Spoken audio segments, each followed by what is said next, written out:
Men vart syns du då? I spegeln. Aha! Nu ska vi se på fan. Du måste ju filma som du tycker det blir bäst.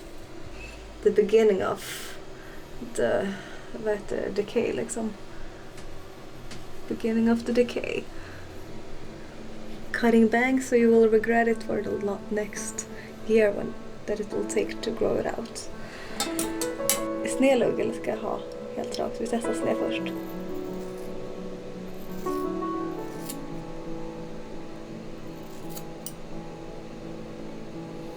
Jag ser ingenting. Will this kommer att se bra ut. Det kommer se ut som en livskris det här. Jag ska inte klippa så jävla lång lugg. Det ska vara...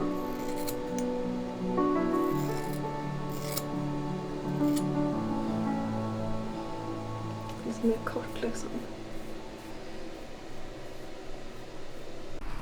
Hello! So we're actually on the rooftop of my building, and I usually didn't come up here so often before because the whole place was a bit run down, you could barely close the door, but then now they actually magically fixed it. So now it's nice to be up here. You have a really good view of Båstad because you can see everything from the hillside to swoosh, the ocean that is there in the horizon, as you can see. And yeah, it's like a super nice fall day today, and I think like autumn is the best season in general, in my opinion, so I'm really in my right element at the moment. And I thought I would like give you a little life update about what's been going on lately. And it hasn't been so many external changes, more internal revelations, I would say.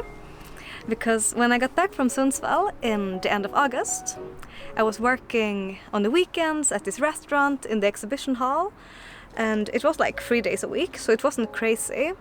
But I still felt like I put way too much energy and focus in general into the work.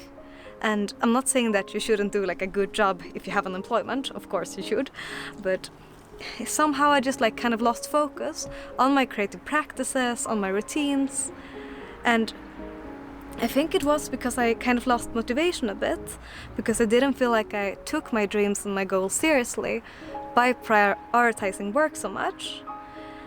And I don't know, of course money and things are important, but I feel like in general there are some mental shifts I've been trying to implement in general when it comes to finding this work versus creative work-life balance. And the number one thing is that I think it's really important to not like drag work with you home, because it can be so easy to get into this trap of like, I don't know, marinating in the bad feelings and the negative energy from work, to go home to your partner or call your mom or whatever and be like, oh my god, this customer said this to me, and then it was like this conflict between co-workers, and it's like, and then I hate cleaning, and you know, like going down this negative spiral. Because I think if you're suffering at work, don't continue suffering at home, because if you're staying in that energy, you're just staying in the suffering. And of course, best case scenario, don't suffer at all, but if you have to, don't prolong it by continuing it at your free time. And I feel like this is something I did so much before, that I was like just complaining, and I just like, went home after work and spent the whole evening complaining. So I'm not doing that anymore. Nowadays, when I go out from work, I'm just like, okay, I'm clocked out. I'm also mentally clocked out. I'm not talking about this unless something in particular happened that I have to ventilate. But in general, not talking about it, focusing on other things, even if it's something like super simple as making dinner, thinking about something else. Oh, this book I read, this whatever. Just like shifting the focus and shifting the energy into this more like positive energy and the energy that you want to be present in. So now I'm back inside and I'm gonna make some coffee, or I actually already made coffee before, and I think I totally like lowered my standards when it comes to coffee, because what I do nowadays is I just take the leftover coffee and I heat it up, no matter if it was there overnight or in the fridge. And it's quite random because I used to work as a barista, and then I became quite a coffee snob, and I was just like, oh, this espresso isn't like, you haven't like measured it right and blah blah. So, but now I completely lowered my coffee standards. So this is the coffee we're getting. Microwaved. I think it's microwaved for the second time actually. Okay, there it goes. Let's continue this conversation. So what I was trying to get at earlier was this whole concept of like halfway investing ourselves, halfway going for our dreams, but only halfway, not fully. And I think this is something I've been really stuck in for the last couple of years, because I had my music projects and I had my part-time jobs, but I always prioritized the part-time jobs as number one. And I don't know, of course I want to do a good job at work, but then the thing was that I completely like mentally invested myself into the troubles and the problems of the workplace. And because I worked so closely with my boss when I worked at the cafe as a barista back in Berlin, for example, and then just like the whole day went on at like talking business, talking about like nitpicking over like unimportant details, because he was also like the biggest nitpicker of all time. But I don't know, I think in general I also like took on way too many shifts, especially when I was in uni, because then the thing was that I also had student loans, so I could survive, but I was still like, I can't say no, I need to work. And then I worked instead of like focusing on my essays, failed to hand in my essays on time, got like a lot of minus scores, and well, long story. Because I think nothing's getting better, you're never getting to the point you want to go if you're not like putting your energy, putting your focus into it. If you always take like this safe option, because it's almost like instant gratification. Because if I worked, I would get money, and money felt safe. But if I studied hard, if I focused more on school, I would learn more and I would like gain more knowledge, and it would lead me somewhere further in the long run.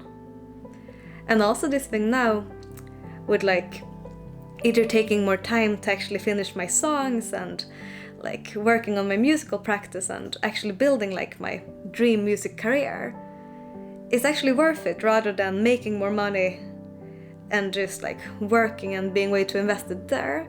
Because of course I need to work to make some money, but I don't need to like overdo it if I don't have to. And I think we can just be honest with ourselves. What do I actually need to do, and what do I only do because it feels safe and because it feels like the safe option, the thing that doesn't put us outside of our comfort zone. And I feel like this theme is so present in my life, and maybe in your life too, if you're listening to this. And oftentimes when I'm getting stuck in my own blockage, I'm getting this like limiting thoughts about, is it really worth it? Is it an economical waste to do this? And I don't know. But the thing is that what I'm gaining, like the actual core thing I'm gaining, is the life experience of actually like living this dream life that I'm creating for myself. And of course I have like future dreams and goals of becoming a successful artist and going on tour and releasing albums. But I think the most important thing to me is that I'm feeling strong and supported by myself in my own creative practice, and that I'm actually getting to experience this reality in which I'm doing things that makes me feel fulfilled, where I feel like I have a bigger purpose and that I'm actually living this bigger purpose. Because I think, at least in the manifestation practice, it's all about becoming an energetic match to the thing that you want to attract. And I'm not the best at manifestation, but I'm super interested and really fascinated by it. And I'm really trying to apply these concepts into my own life. And I'm really trying to live my day-to-day life in a way I imagine myself doing if I was already in my dream reality. Because, for example, if I was already a successful artist, I would definitely do my vocal practice, do my songwriting sessions, do the workouts, eat nutritious food, journal, and like take care of myself both like health-wise, mental-wise, and everything. So I'm really trying to do that, and it also gives me a really great life experience right now, because I feel it's like all about getting into the energy you imagine you would be in if you already had everything you wanted. To feel the fulfillment and feel like the joy and the positivity and the fulfillment right now. And I think it's possible to create that in our lives right now, just by like changing the small things and changing our mindset and feel like we're in charge of our own lives. yeah, it was like a really long tangent about that, but I think the thing I want to say is just, it's worth it. It's worth going after our dreams, because the life experience we're getting here and now is also just as an important part of it. It's not all about the end goal and the future, it's all about now. And therefore, I also think it's wrong to think we need to wait for the perfect opportunities, for the right circumstances, to start or to make changes. Because the right moment can be anytime. Because I think nothing big can change if you don't change the small things first. If you don't customize your current reality to make it as fulfilling and as aligned as possible to your future vision.